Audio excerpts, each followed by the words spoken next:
So I just wanted to say a couple of words on the new batch of backwards compatible games that's going to be coming out for the Xbox, the OG Xbox games that are going to be coming out, and as of the time of this recording, 3 days. Well, the first batch of them.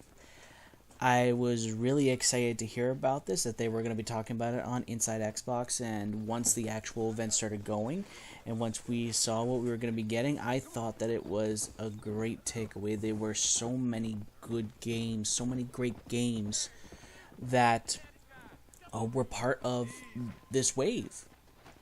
It's incredible what they're able to get, because it's an opportunity for new gamers to see what we played growing up. It's an opportunity to look back into the past, but with like a clearer lens than what we were able to get before. It's a Christmas miracle what they're able to do with these games. So I just wanted to go through essentially what was going to be part of this batch. A lot of these I own, but more than a few I do not. So the games are going to be coming in two batches, the first of which is going to be on April 17th, which, as of this recording, is only about 3 days. And the second is going to be about a week later on April 26th. All these are really good games.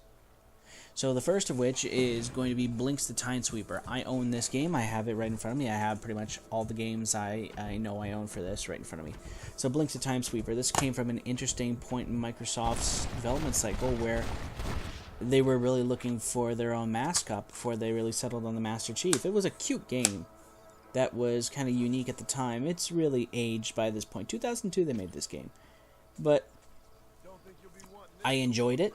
It's going to be great to see all the effects that are going to be looking great in the new games. Engine, well, it's not really a new engine at all. I don't know how they're doing it, but they're able to clean it up with the emulation software on the Xbox One. It's going to be interesting to play this one. I played it before, but I'd like to try it again. I hope that there's like an option to play it in its original format. Some of you may ask, well, why the hell would you want to do something like that? But you're able to switch back to the performance mode on Xbox 360 games that have been enhanced. So, well, a guy can dream, right? So second of which is going to be Breakdown. I have never played this game, but I own it. It's a first-person beat-em-up. Kind of unique. The box says it's compelling military science fiction storyline that turns players upside down. I'm looking forward to see if said upside downing takes effect. Unlock new punching and kicking combinations, revolutionary combination of hand-to-hand combat and weapons-based fighting, as well as fighting a legion of superhuman soldiers. Seems really interesting.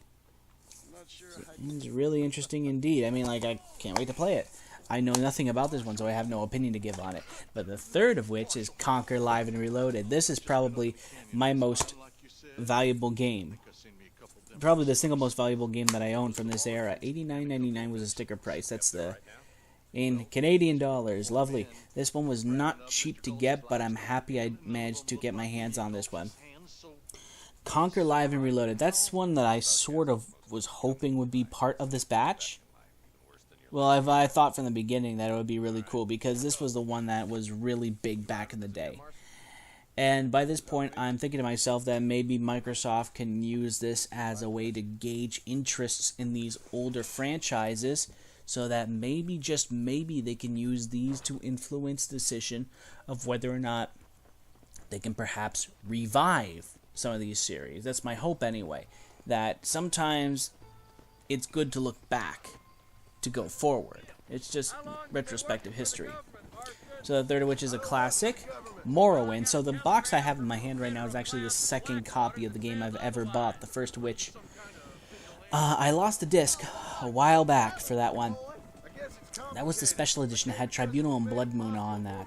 I do also own it on my PC, so I'm sort of like, does this really count as double dipping if this sort of thing? It's more like triple dipping at this point. So I'm wondering whether or not the discs that are included here, this is the Platinum Hits version in the box, are going to have require a certain disc, or if they're going to accept all discs of Morrowind, and they'll just include all the content that came with it from that point. It'd be really good. It would be convenient to have everything in one place without having to download any patches or anything like that. So next is Hunter the Reckoning. I was about to say Redeemer. I don't know why I was going to say Hunter Reckoning Redeemer, but it's just a regular one. Got this one too. Played this one as a demo a long time ago. Disc is still in very good condition. It's even textured. Oh, man, somebody took good care of this one. It was an interesting sort of game. I thought it was weird growing because I had no idea what I was looking at, all the paranormal stuff. I was kind of scared of it as a kid, but going back to it, it's good old-fashioned top-down couch potato couch co-op game that you really just don't see nowadays. Oh, look at that. The box even says that it had arcade stick capability. Did anyone even own that stuff? Hunter the Reckoning also got at least one sequel that I'm aware of, Hunter the Reckoning Redeemer, which was more the same, but refined.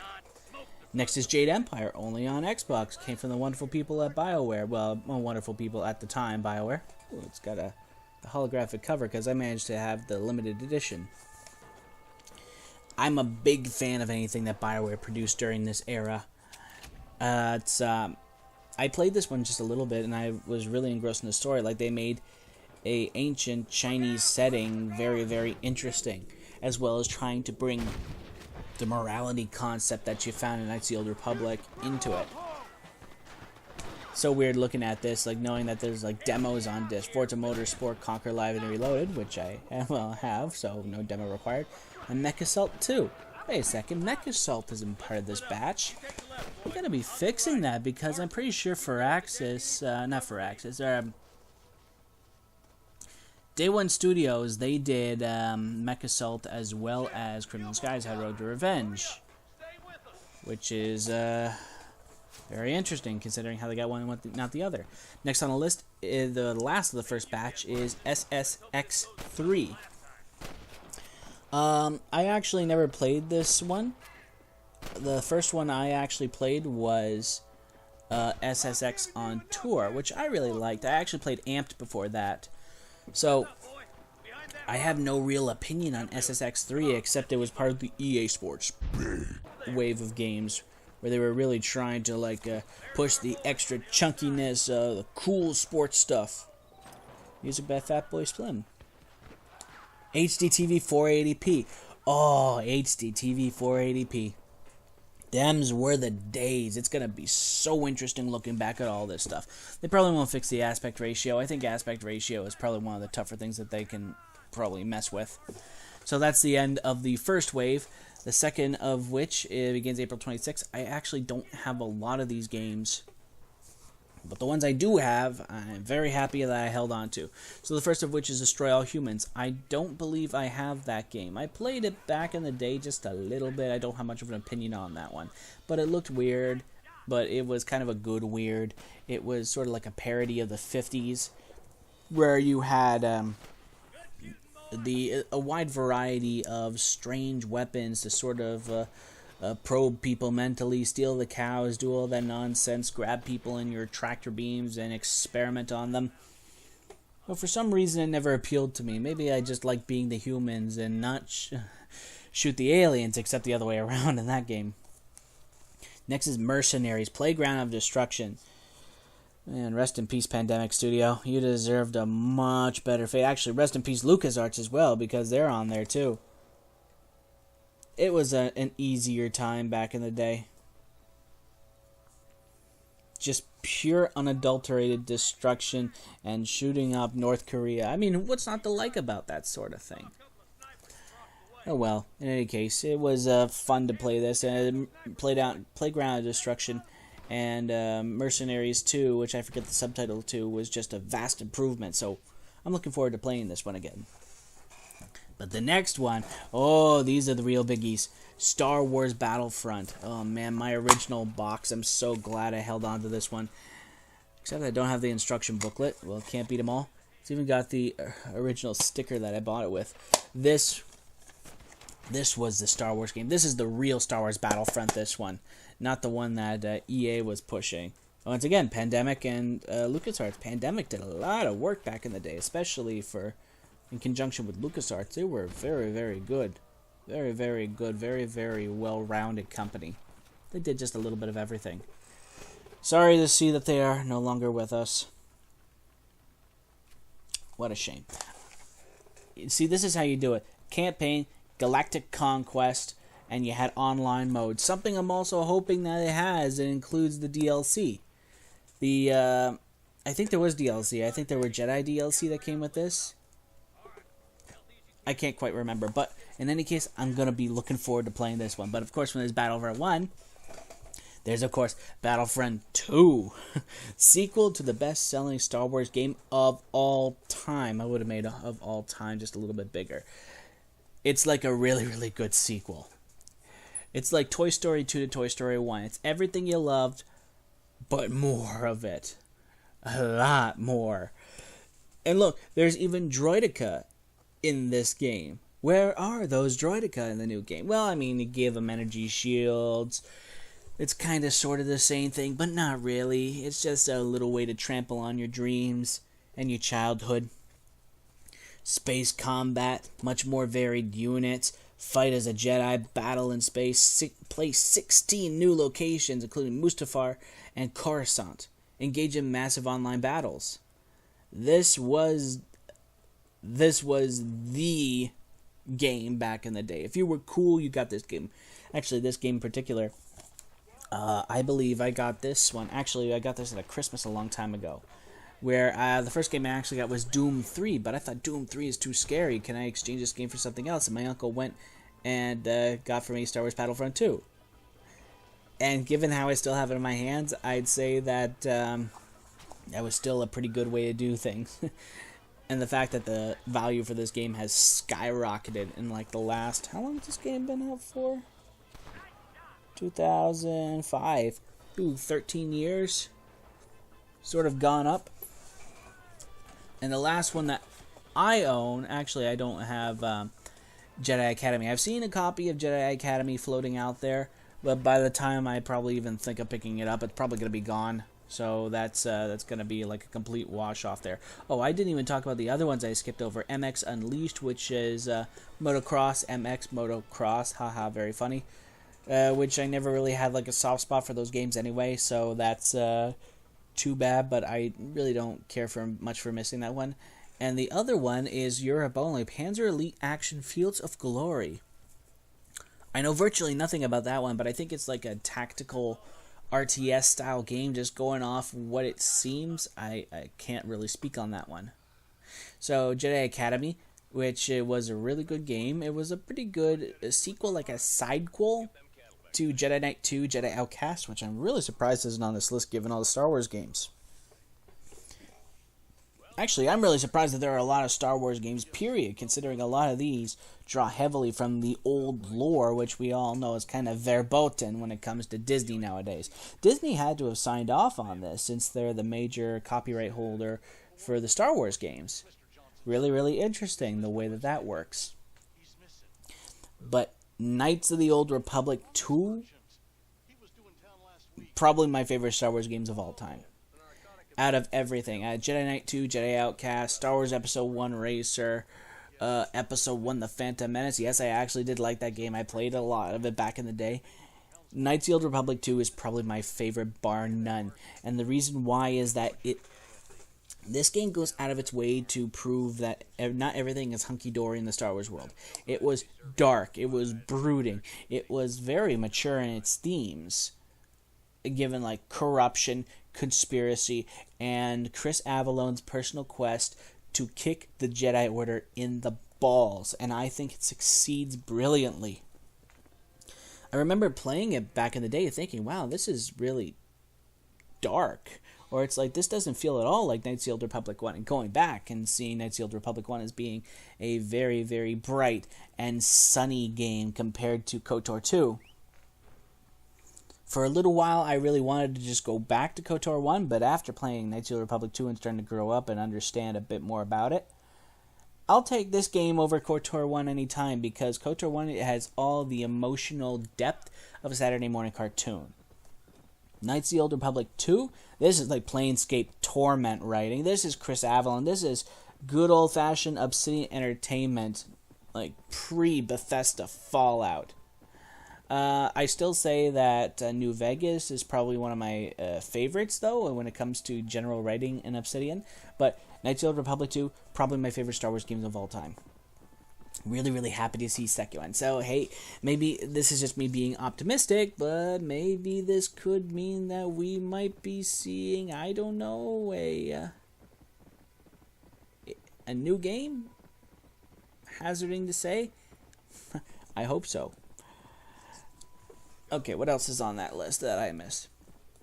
So, Jedi Starfighter. I've actually never seen an Xbox copy of Jedi Starfighter, physically speaking. So, I actually have Star Wars Starfighter, but that's not part of the list, so not much I can do for that.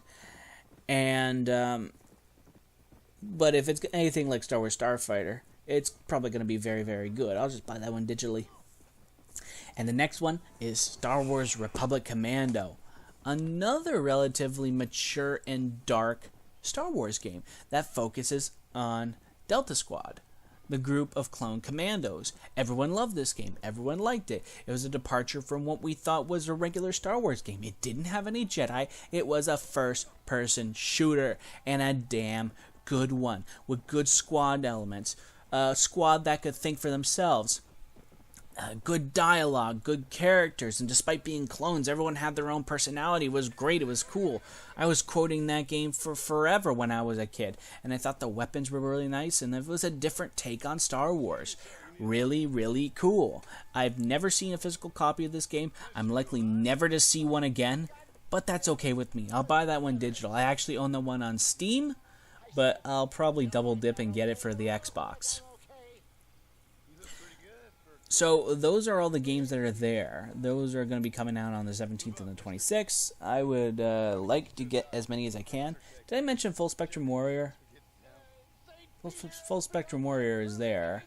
If I didn't mention it before, I'll just repeat it if I already mentioned it. I do own this game, but for some reason I can't find it.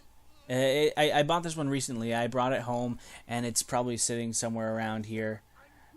I'll have to try to find it. Again, if I repeated that, that's absolutely my fault. I apologize for that. So those are the original games. Always great to see that sort of stuff. And additionally, along with that, Microsoft is always going to be making backwards compatible games for the Xbox 360. And what I'm noticing is that these are looking very, very good as well. I'm consistently impressed by all these games. So, the new enhanced games that they brought out were Red Dead Redemption, which you're seeing in this video right now, Portal 2, which I rented, I never owned, Star Wars The Force Unleashed, which I feel really dumb for letting go, since it's on this list now, and given when that game came out, it was quite pretty too, I have to say. It was quite interesting. It had good physics models, technology. I think it used natural motion. I think it was called endorphin natural motion, and it used a type of material physics engine where when you're throwing bad guys around, throwing objects, the scenery would react relatively realistically to whatever you're doing. Like wood would splinter, it would bend, wouldn't necessarily break until you put enough force onto it. Glass would spiderweb and then shatter, and metal would dent if you threw a stormtrooper into it. It was really cool. It had good technology for its time that wasn't really well utilized in the sequel. And it's really not exactly a game that people will hold up and say, yes, incredible Star Wars game that we will remember for all eternity, but it was definitely interesting for its time. Next is Sonic Generations, which I was actually playing earlier today, and my goodness gracious, this game is gorgeous in 4K. It really is gorgeous to play. It's I'll have a screenshot up there for that. I'll actually throw up while I'm out there Red Dead Redemption, since the game has the option of showing original game and 4K games. It's night and day difference, as you can see in like these screenshots here. Night and day difference. There's Gears of War 2, which I played that too, and amazing too. Amazing. It's just a great graphics. Relatively good game. It's kicking my ass on Insane right now, though, but that's what I get for playing on the difficulty. And last is Darksiders. No, I was about to say Darksiders 2. It's the original Darksiders. Haven't played it, have no opinion, but I have it installed. I'd like to see what it's all about. So anyways, that's everything I wanted to say about that. I'm really, really excited to play all these games. I'm really, really happy that Microsoft's doing this. I think it's really honoring the stuff that came before. And like I said, I'm hoping that Microsoft can use that to their advantage, engaging what people want in the future. So thank you very much for sitting through this. I hope I haven't forgotten anything, but I think I covered pretty much everything what I wanted to say. So thank you for watching. Please enjoy, and if you own any of these games, dust them off, get them ready to go, or get out there and buy it before somebody else does. See you next time.